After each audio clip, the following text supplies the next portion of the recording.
Os carros de corrida da Fórmula Indy são os mais rápidos e perigosos que existem. Os carros Sport GT são os mais caros e velozes entre os automóveis de linha. São duas formas radicais de corrida, concebidas para levar homens e máquinas além de seus limites. Esses monstros de alto desempenho são construídos com um único propósito: ganhar do concorrente.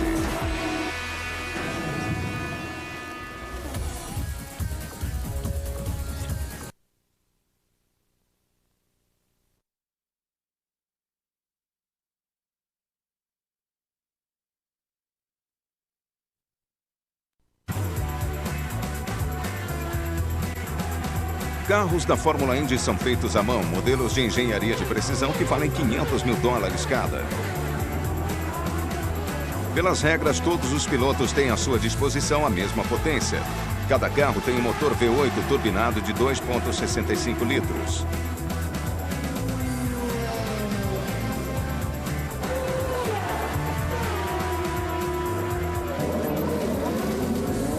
Vamos acompanhar dois jovens pilotos da equipe Tasman na corrida mais veloz do mundo, as 500 milhas de Michigan.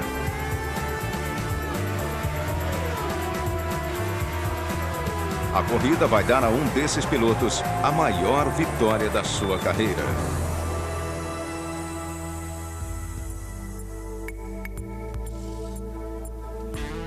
Um mês antes da competição, a equipe Tasman testa seus carros em segredo na pista Round America.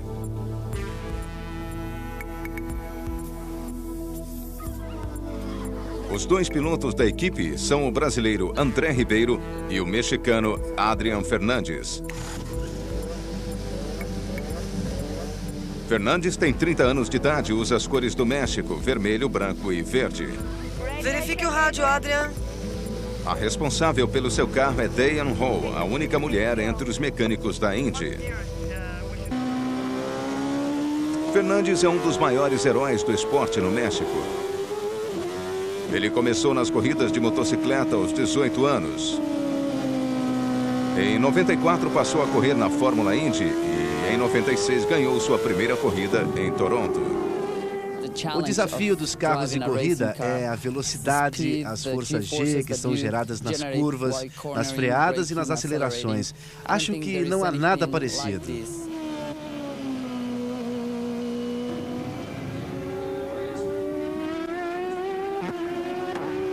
Seu companheiro de equipe, André Ribeiro, corre com as cores vermelho, amarelo e azul. Aos 19 anos, Ribeiro trocou a faculdade de Direito pelas corridas de kart e já ganhou 2 provas na Indy. Pilotar um carro da Indy é pilotar um dos carros mais potentes do mundo. É chegar aos limites, descobrir a capacidade máxima do seu equipamento. E isso inclui pneus, carro, chassi, motor e o próprio piloto. E você explora isso a cada curva, a cada volta. Nos testes, a equipe faz experiências no ajuste dos carros, buscando otimizar a estabilidade nas curvas e a velocidade nas retas. O ajuste pressupõe um equilíbrio delicado entre a forma aerodinâmica, a suspensão e a escolha dos pneus. O ajuste é diferente em cada corrida. Se a equipe errar, os pilotos não serão competitivos. Os mecânicos podem fazer mais de 100 ajustes diferentes num carro. Uma pequena alteração pode influenciar o tempo das voltas em preciosos centésimos de segundo. É um processo de tentativa e erro. O processo não é muito analítico. É, na verdade, muito mais empírico. Não trabalhamos num laboratório de verdade. Coloca um pouco mais de asa na frente. Ajustar a asa. Temos que rebaixar a frente. Coloquei mais uma volta na frente e diminui meio atrás.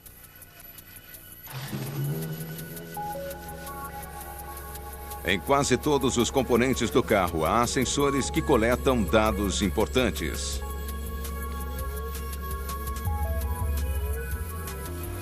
Os dados são transmitidos para os boxes através de sinais de rádio, enquanto o carro corre pela pista.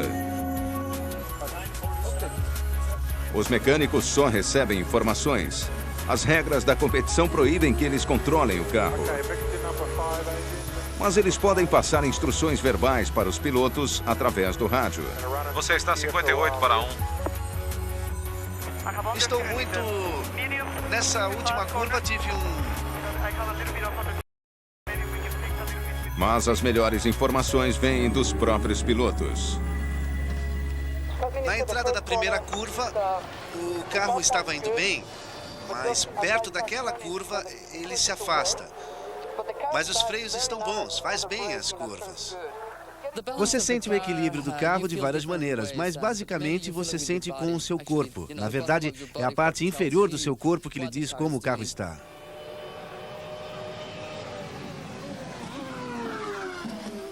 É preciso ser uma coisa só.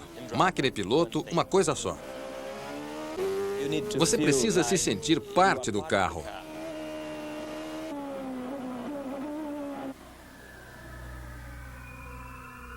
O elemento mais crítico do ajuste é a aerodinâmica. As asas dianteiras e traseiras dos carros de corrida são como asas de um avião, só que invertidas. Ao invés de criar ascensão, elas produzem o oposto. Empurram o carro para baixo. Sem elas, o carro voaria para fora da pista. Para melhorar o desempenho de Ribeiro e Fernandes, a nova aerodinâmica dos carros é testada num túnel de vento. Os carros da Tasman são construídos pela Lola, na Inglaterra.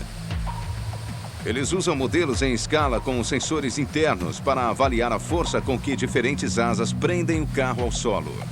A força de aderência ao solo vem das asas da frente, de trás e da parte inferior do carro. Quanto mais forte ela for, mais afetará os pneus e maior velocidade poderá ser usada nas curvas. Aviões usam asas para voar e nós as usamos para grudar o carro na pista.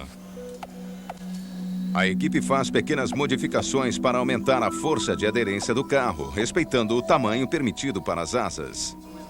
Hoje em dia, nos carros especiais, provavelmente pode-se ganhar mais nas asas dianteiras e na parte inferior do carro. Mas a força que prende o carro na pista tem seu preço, o arraste. E ele diminui a velocidade do carro. O arraste é o atrito do carro com o ar. O arraste de um carro de corrida é provavelmente igual ao de um caminhão de 40 toneladas. Os pneus e as asas dominam a frente do carro. As rodas são áreas de grande atrito com o ar, responsáveis por cerca da metade do arraste. A saga dos projetistas é aumentar a força que prende o carro à pista sem aumentar o arraste. Tintas fluorescentes ultravioletas são usadas para mapear o fluxo de ar através das asas e detectar áreas de grande arraste. A visualização é muito útil para se descobrir se há fluxos diferentes nas asas ou se há áreas no carro que têm mais arraste do que o desejável. Esses estriamentos são bons, é um bom fluxo paralelo. O fluxo superior parece bom. Esta área aqui não está tão boa, vamos ter que mexer um pouco, mas o fluxo está bom. Aqui está um pouco enrolado, há um pouco de rotação, e isso por causa dessa quina.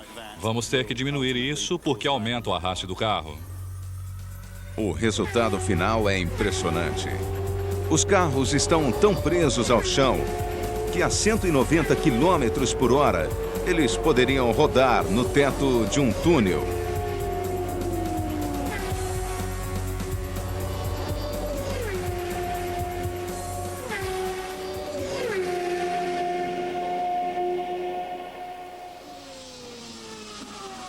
Numa pista lisa, quanto mais baixo estiver o carro, maior será a força de aderência.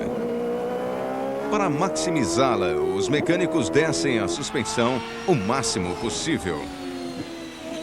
Perde-se muita força, a menos que o carro esteja bem perto do chão. E numa pista como essa, na reta, estaremos a coisa de milímetros do solo. Para ficar a frações de centímetro da pista, carros de corrida usam molas extremamente duras na frente e na traseira, 10 vezes mais duras do que as de um carro comum. O objetivo de um carro de corrida não é o conforto. Na verdade, se o carro for muito confortável, ele será vagaroso demais. Mas mesmo com ajustes perfeitos de aerodinâmica e suspensão, não há substituto para a habilidade do piloto.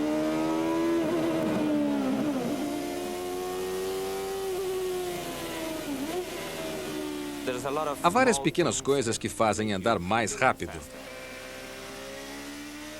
Qual o ponto certo para frear e fazer a curva? Dá para tocar a curva ou não? Você pode sair um pouco da pista ou não? E às vezes, alguns centímetros de pista fazem você mais veloz.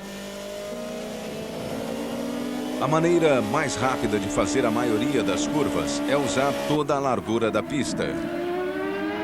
Começar aberto, cortar pelo vértice e abrir novamente. Primeiro você faz o vértice atravessando a curva de um lado para o outro. Você tenta quebrar um pouco o ângulo da curva. Pilotos diferentes usam técnicas diferentes para fazer a mesma curva. Na quinta curva desta pista, Fernandes poupa tempo, freando somente no último momento. Você tem que se aproximar da curva freando de leve porque é muito lento. A curva é muito fechada, não dá para colocar a força toda muito cedo.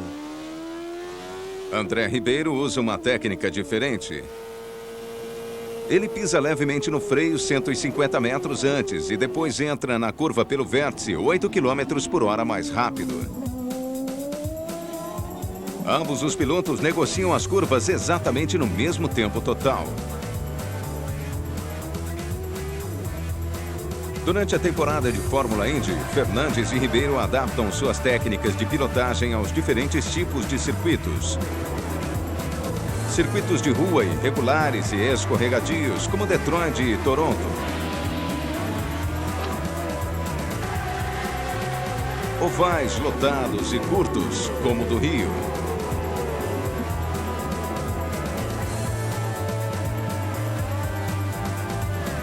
E modernas superpistas como a de Michigan. Mas a maioria dos circuitos tem uma coisa em comum. Eles são cercados por um muro de concreto reforçado. Dizemos que na Fórmula Indy há dois tipos de piloto. Os que bateram contra o muro e os que vão bater. Eventualmente você vai bater no muro. Esses carros são projetados para se autodestruírem no caso de impactos em alta velocidade. A única maneira de dar ao piloto uma chance de sobreviver a um acidente desses é deixar que o carro absorva o máximo possível de impacto. O piloto inglês Mark Blundell saiu andando deste acidente. Ele sobreviveu porque no coração de cada carro de Fórmula Indy há uma estrutura monobloco extremamente resistente. O monobloco é projetado para permanecer intacto, principalmente após o impacto. O cone do nariz absorverá a maior parte do impacto. As laterais absorverão impactos laterais. Há um bocado de estrutura em torno do chassi, mas é claro que numa pista de corridas a mais de 300 km por hora, isso é insignificante. A carroceria é feita de compostos de fibra de carbono, os materiais mais resistentes já inventados. O composto é aplicado em várias camadas de resistência e espessura variadas. As tramas são cortadas para ajustar-se aos moldes do projetista. Entre as camadas, uma grade de alumínio para absorção de impacto.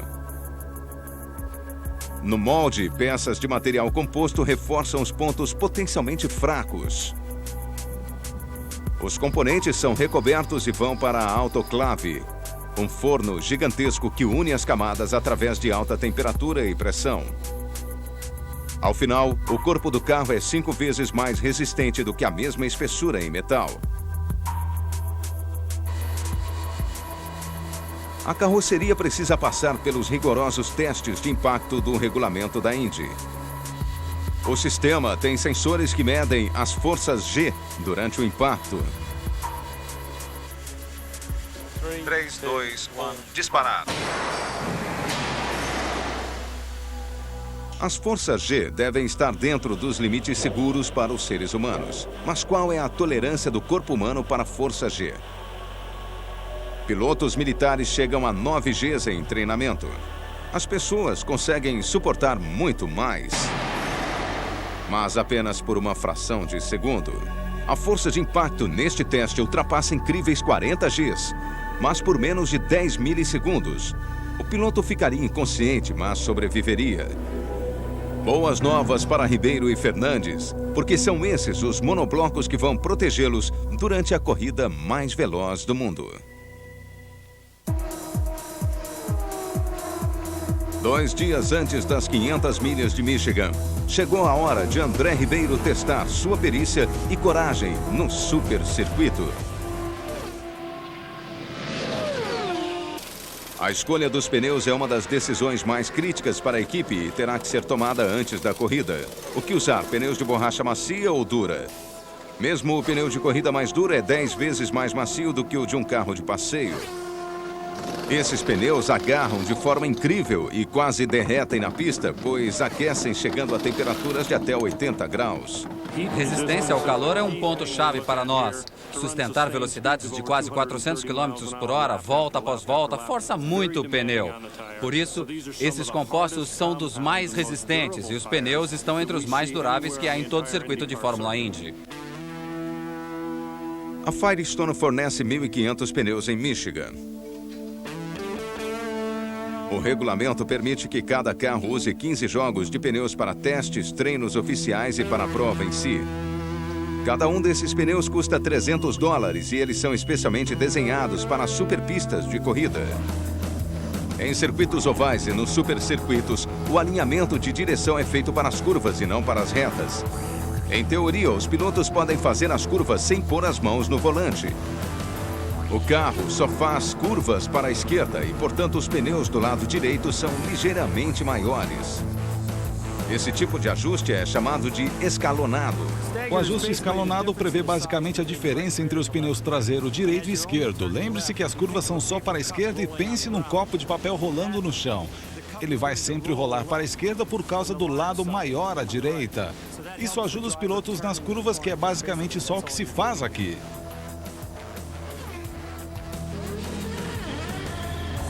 O primeiro dia de treinos é um sucesso para a equipe Tasman. André Ribeiro estabeleceu um recorde não oficial, completando o circuito de 3.200 metros em apenas 30 segundos, a uma velocidade média de 384 km por hora, metade da velocidade de um jato de passageiros. Parece bom. Eu diria que estamos mais rápidos do que da última vez em que estivemos aqui.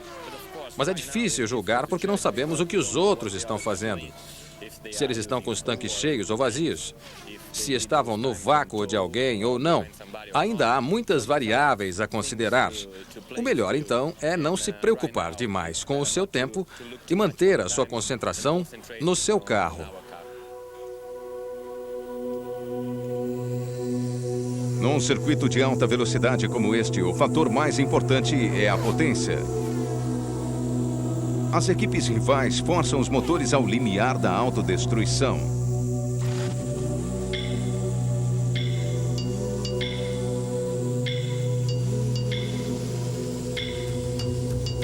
Esta é a parte interna de um motor de corrida.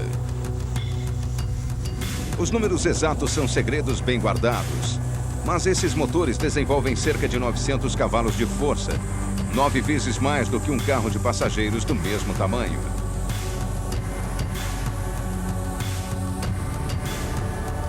A única maneira de um motor tão pequeno gerar tamanha potência é turbiná-lo para injetar mais ar nos cilindros. O princípio é semelhante ao do motor de um avião a jato. Um sistema de turbina succiona ar frio. Isso faz aumentar a pressão acima dos cilindros. É a chamada sobrealimentação. Queremos maximizar a sobrealimentação. A CART estipulou o máximo de 1 metro de sobrealimentação nesta corrida. E queremos que ela esteja à disposição de Adrian quando ele pisar fundo. 2,5 centímetros de sobrealimentação podem representar de 15 a 20 cavalos. Se você perder 1 centímetro, pode estar perdendo até 10 cavalos. Como a diferença entre os 20 primeiros carros é de menos de 1 segundo por volta, esses 10 HPs podem significar a diferença entre chegar em primeiro ou em último lugar. Se o regulamento não limitasse a sobrealimentação, esses carros andariam a mais de 400 km por hora. Para manter a velocidade em limites relativamente seguros, os motores têm um sistema de segurança. As válvulas são calibradas por fiscais da corrida e são projetadas para abrir se houver excesso de sobrealimentação. O motor, então, perde potência durante alguns segundos.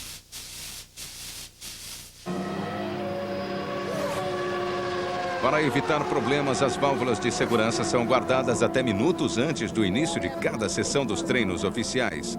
Elas são colocadas e lacradas sob os olhos de um fiscal.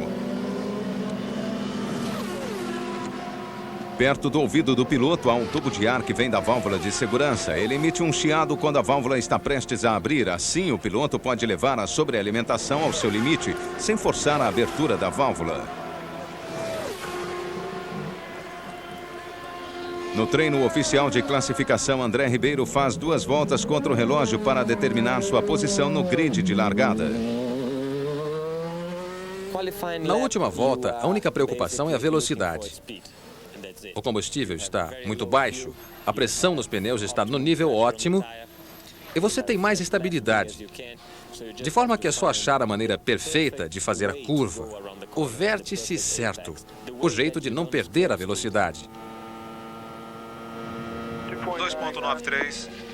O carro tem que fluir na curva. Ele conseguiu 2.19. André Ribeiro ficou desapontado com seu tempo. Pressão demais contra o solo diminuiu sua velocidade. A equipe Tasman reage reduzindo a pressão nas asas do carro de Fernandes. Se o ajuste for correto, Fernandes poderá fazer as 2 voltas em velocidade máxima. É preciso coragem. Fernandes pisa fundo com os 2 pés. E consegue um tempo muito rápido. O carro foi muito consistente e isso é importante para nós. Acho que vamos estar bem se largarmos nas 2 primeiras filas ou mesmo na 3ª fila. Fernandes vai largar em 5º e André Ribeiro em 8º. Durante a noite, a equipe reconstrói os 2 carros para a corrida do dia seguinte.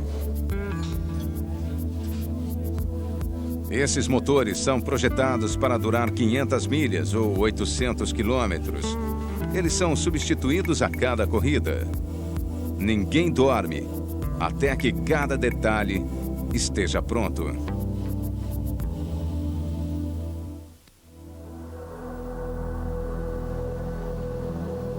Os 25 carros alinham-se para a largada das 500 milhas de Michigan.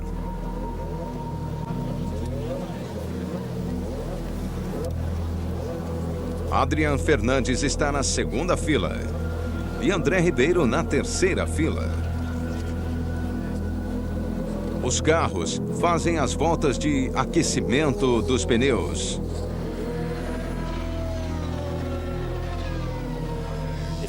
São 800 quilômetros. Para nós é como uma maratona. É duro passar 3, 4 horas sentindo as forças G que nos afetam nas curvas. É um desafio não só para saber a que velocidade você consegue chegar, mas também a que distância. Começa a corrida. Na primeira volta, o campeão de Fórmula Indy e de Fórmula 1, Emerson Fittipaldi, bate em outro carro e colide contra o muro.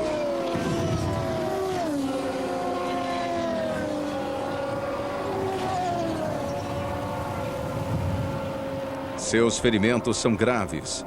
Pode ser que ele não volte a correr. Para desviar dos destroços, André Ribeiro teve que frear e acabou com seu pneu dianteiro esquerdo. Atenção, meu pneu dianteiro esquerdo teve um problema. A corrida é suspensa e Ribeiro faz um pit stop. O pneu é trocado e o combustível completado. Ele está de volta à pista. Foi total no dianteiro esquerdo, André. Mas, sob o novo regulamento, se o piloto parar nos boxes enquanto a corrida está suspensa, sofrerá uma penalidade. André Ribeiro é forçado a ir para o 24º lugar, o final da fila. André, você vai ter que ir para o fim. Eles estão insistindo. Mas por quê? Por que é que eu tenho que ir para o final? Agora calma, certo? Você sabe que pode ganhar. A corrida recomeça. Com uma das máquinas mais velozes na pista, André Ribeiro inicia sua escalada para recuperar posições. Mas é crucial que ele não force demais o carro. Parte do meu papel é desacelerar os pilotos, evitar que eles fiquem excitados demais. Eles não precisam liderar cada volta. Isso força muito o motor, os coxins das rodas e a transmissão, porque eles estão em velocidade máxima o tempo todo. Eles precisam ficar no pelotão da frente, mas também precisam deixar o equipamento respirar, poupar o motor o máximo possível. André Ribeiro faz um excelente progresso. Depois de 70 voltas, ele está em 6º lugar. Junto com Fernandes, ele faz a segunda parada programada nos boxes. A equipe coloca mais peso nas asas do carro de André, reabastece os carros e troca os pneus. Fernandes comete um erro crucial. Ele tenta arrancar rápido demais com os pneus ainda frios e roda.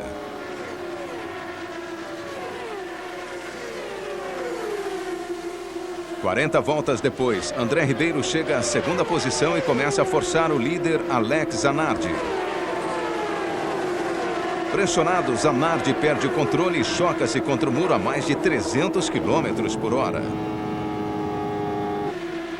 Um pneu que se solta do carro de Zanardi quase atinge André, mas ele chega à liderança. Muito bem. Bom trabalho. Agora fique confortável. Apesar do problema que teve na saída dos boxes, Fernandes está agora fazendo as voltas mais rápidas da pista. Ele quase alcançou seu companheiro de equipe e chegou ao 2º lugar. Os carros da Tasman param no boxe a 80 voltas do final.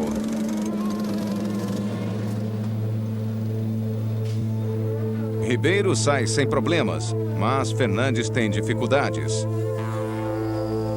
Sua embreagem quebra de repente e não há como consertá-la. Melhor tirar a proteção do motor. Para mim, parece a embreagem.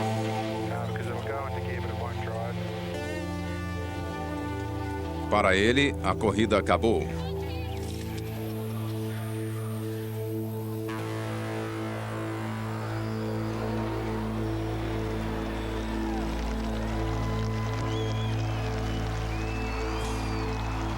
Estávamos esperando a última parada nos boxes para fazer um ajuste e realmente brigar pela liderança.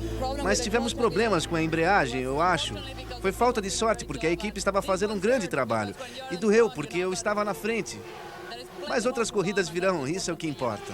Dissemos a Adrian para diminuir porque ele tinha acabado de fazer uma volta a 370 e estava totalmente no controle. Na verdade, ele estava andando mais rápido do que o André naquele momento. Quer dizer, ainda faltavam 20 voltas. Infelizmente, ele não vai poder terminar. É muito azar.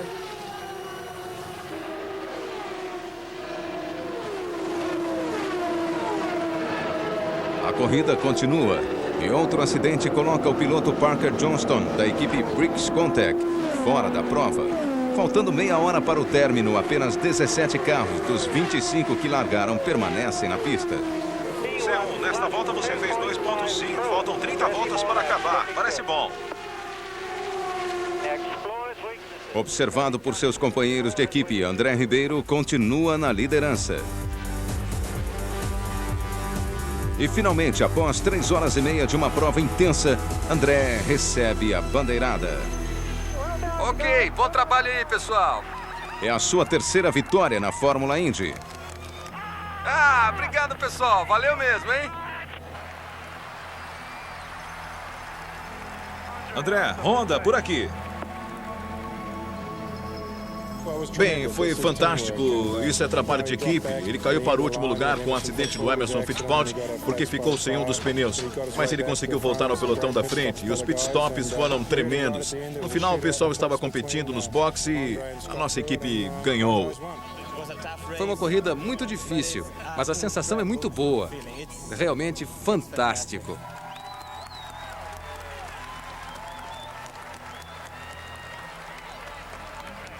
André Ribeiro conseguiu o impossível. Ele saiu da última posição para ganhar a corrida mais veloz do mundo.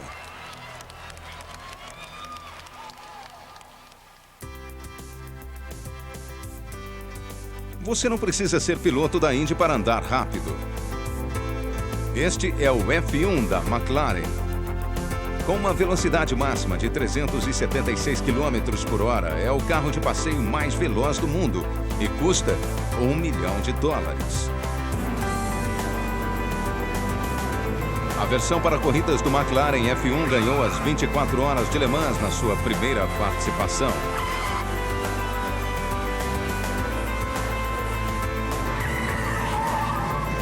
Essa peça soberba de engenharia domina as corridas de resistência global da série GT. Os melhores carros do mercado, das marcas Ferrari, Porsche, Jaguar, Lotus e McLaren, competem em corridas de resistência de 4 horas nos circuitos internacionais de Grand Prix. Nessas corridas, os melhores carros esporte do mundo mostram do que são capazes. O McLaren é a estrela.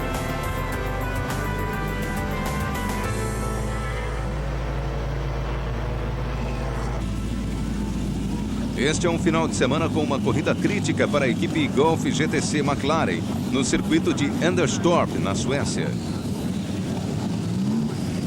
Os dois carros da equipe defendem uma liderança apertada no Mundial. 20 litros, por favor.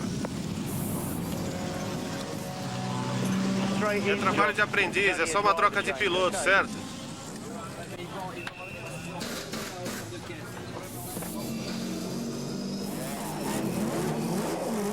Anderstorp é um circuito de Grand Prix com 4 km de extensão e muitas voltas. Ele foi construído ao redor de uma pista de pouso na zona rural da Suécia.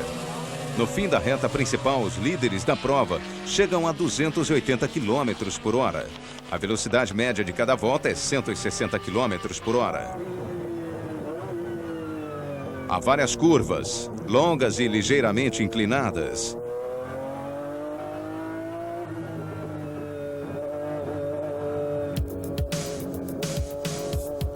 É um teste duro para esses potentes e pesados carros de passeio. A equipe usa o seu tempo de treino para encontrar o ajuste ideal que dê resistência além de pura velocidade. Para ganhar, as duas coisas são necessárias.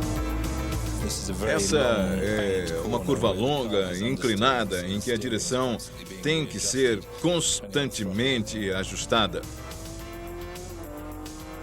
Estamos fazendo uma curva para a esquerda. Temos pneus mais macios do lado direito, portanto, o carro agarra mais nessa curva. E é preciso fazer menos correções no volante. Ele entra suavemente na curva, acelerando em quarta, diminuindo para terceira. O carro puxa um pouco para fora, quase chegou ao circuito externo. É uma curva muito longa e importante que força o lado esquerdo do carro, atrasado por um Porsche. E quando você sai do arco, faz uma curva fechada à esquerda. Uma curva muito vagarosa e é o final da volta.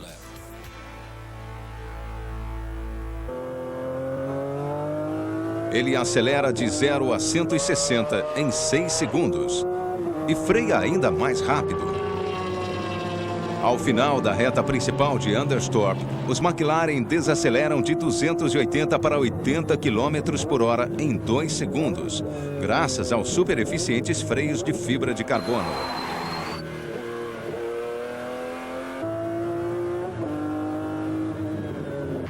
No decorrer dos treinos, cresce na equipe a preocupação com os pneus.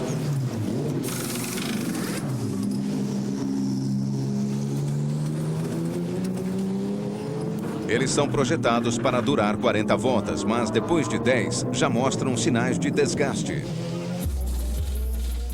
Para que o carro funcione perfeitamente, os pneus precisam ter um desempenho adequado. Todo o nosso trabalho é para que os pneus funcionem bem numa curva aberta, e está difícil. O problema é que os pilotos estão sentindo o carro puxar nas curvas longas.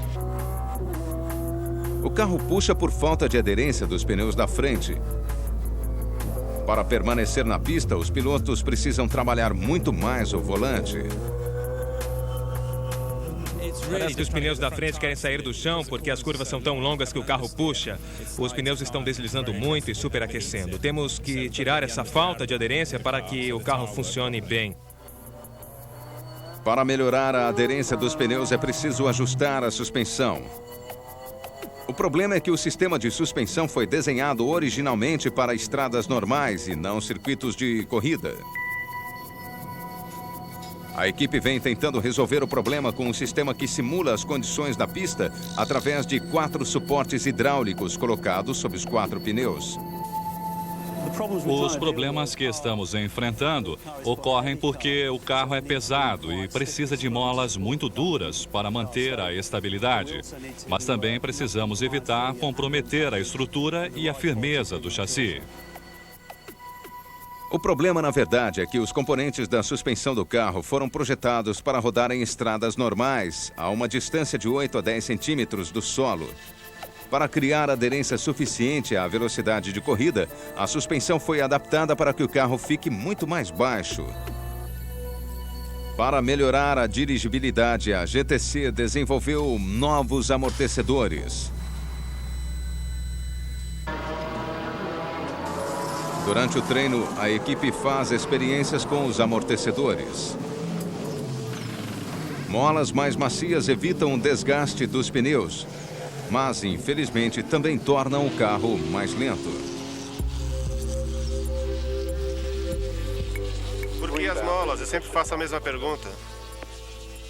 Eu não me importaria de colocar molas mais duras na traseira e mais uma saia na frente, porque essa é a tendência. No final do dia, a equipe não chegou a qualquer conclusão. O carro ou fica lento demais ou destrói os pneus.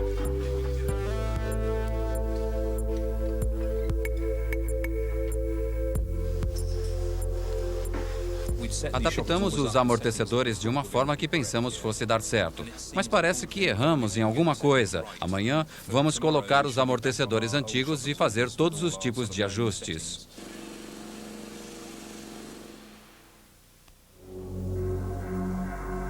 Os treinos oficiais para determinar o grid de largada em Anderstorp são feitos em 2 sessões de 45 minutos cada.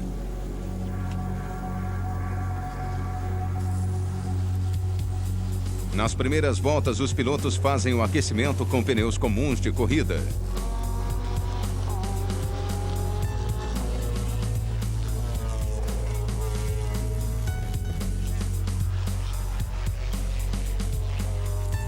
Depois, eles param nos boxes e os pneus são trocados por outros extra macios.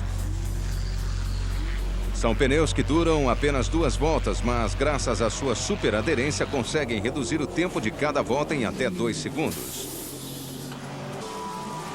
Cada carro recebe um jogo de pneus especiais para as voltas de classificação.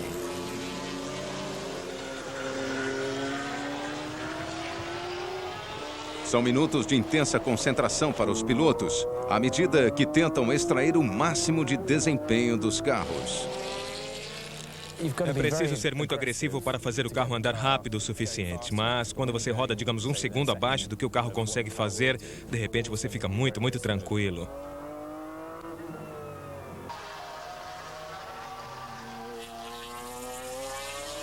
A primeira volta de James Weaver é rápida, o suficiente para que ele consiga o 4º lugar na largada. A qualificação é só isso, James. É 29.32, que no momento é P1.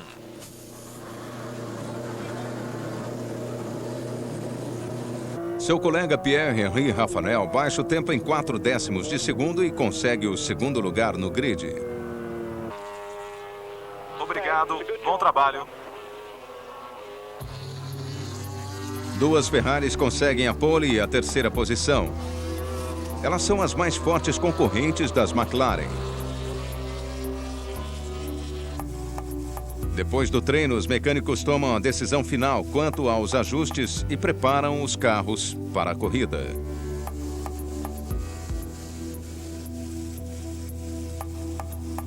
Weaver e Bellamy aproveitam a oportunidade e comparam suas impressões sobre os trechos difíceis do circuito. Essa curva aqui? Sempre que eu posso, chego até mais ou menos aqui e depois começo a descer. Com todos os carros, eu consigo chegar ao final deste muro antes de frear. As ondulações são menos ruins aqui. Eu desço aqui. Olhe só isto aqui. Há uma ondulação. São várias depois da primeira ondulação, não é?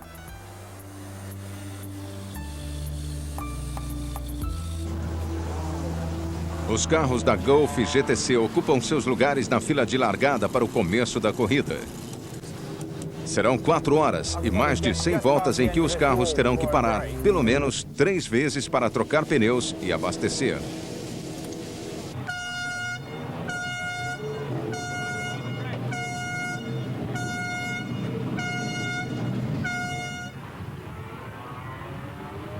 Como as corridas da Fórmula Indy, a largada é lenta e as duas Ferraris lideram na primeira curva.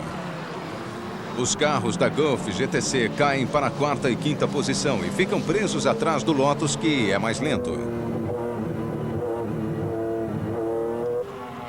Raffanel está em 4º lugar e sua melhor chance para ultrapassar a Lotus é ao final da reta principal. Ele usa a potência superior do motor McLaren para encostar atrás da Lotus e depois ultrapassá-la na curva.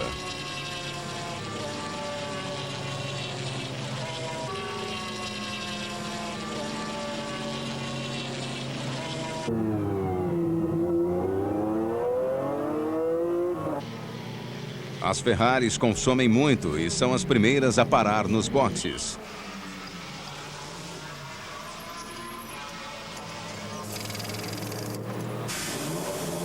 As McLarens precisarão de uma parada a menos do que as Ferraris.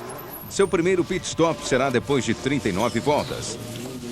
Para colocar 80 litros de combustível, trocar o piloto e os 4 pneus, uma boa parada nos boxes leva 50 segundos.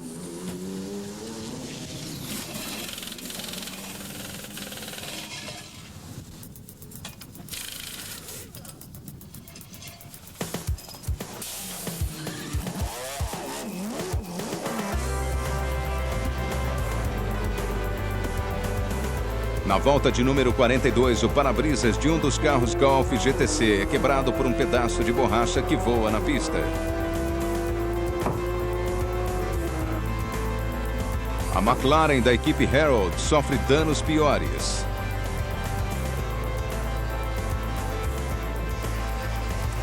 Perdendo 4 voltas nos boxes, o carro da Harold, um dos principais rivais da Gulf GTC, está fora da competição.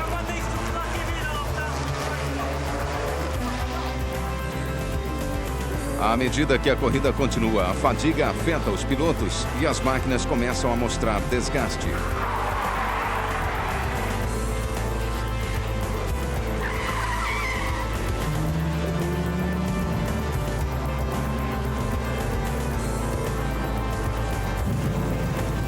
A Ferrari líder sai da corrida. Os carros da Gulf GTC sobem para o 2º e o 3º lugares e agora ameaçam a Ferrari que ficou. Mas o carro de Bellamy e Weaver mostra problemas no freio e perde 3 voltas quando os mecânicos tentam solucionar o problema. Faltando 1 hora para o término da corrida, cabe a Raffanel desafiar a Ferrari pela vitória. Ele está 1 volta atrás, mas está fazendo voltas muito mais rápidas. 1 volta atrás da Ferrari, Pierre. 1 volta atrás da Ferrari.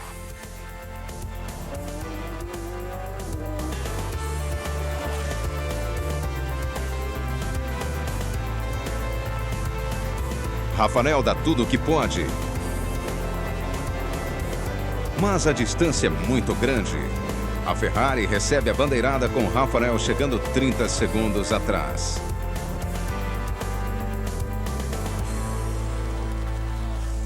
Você dirigiu muito bem. Bom trabalho. Foi ótimo para a pontuação. A GTC teve que se contentar com o segundo e o terceiro lugares no pódio. Mas eles ganharam pontos valiosos no campeonato. E chegaram a ser campeões mundiais em 1996.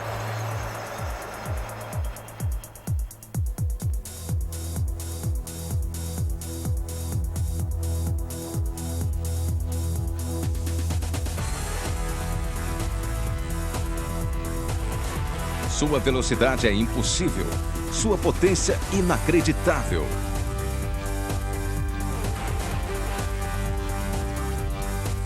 Levando homens e máquinas aos limites de segurança e resistência.